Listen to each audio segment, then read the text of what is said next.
ওই শীতকাল ফিরে আসছে, প্রিয় শীতকাল। বাতাসে চিকন কাঁপন, রৌদ্রকুমার জলকুমারীর ইশারায় হাসছে।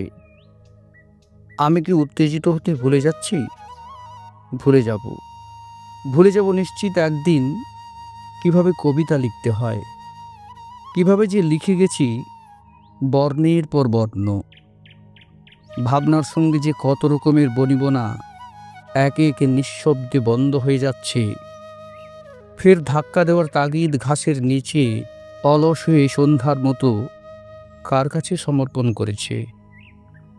বিকেলের একলা কোলে শুয়ে যেসব কথা পুরনো ব্যথার কাছে অশ্রু চেয়ে নমনীয় হয়েছে, তারা সব একে একে ডুবে গেছে নিজের নিজের অন্ধকারে।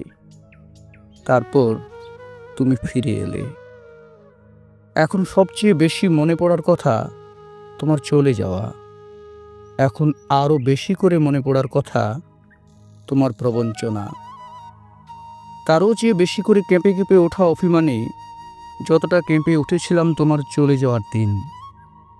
কোথাও কিছুই হলো না, তবু শীতকাল ফিরে এলো, ওই বাতাসে কাঁপড় লাগলো ফের। কোথাও কিছু ঘটে গেছে। কি হয়েছে?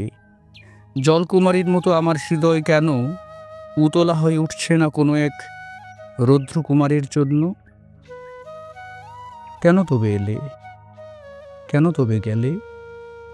এই দুটো প্রশ্ন কি তোমাকে ঘোরাবে তোমার এই চারদিকে হেমন্তের নাগরদোলার মতো? অথবা একটি ছোট্ট হাওয়ার ঘূর্ণির মতো কিছুক্ষণ এখানে ঘুরে ঘুরে তুমিও চলে যাবে? তারপর আমি, তুমি ও প্রিয় শীতকাল কেউই এখানে থাকবে না, শুধু শূন্যতা থাকবে।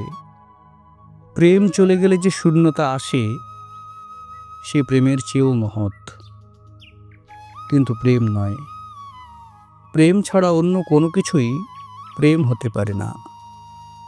তারপর এখানে সে প্রেম আর থাকবে না, আমাদের প্রেম।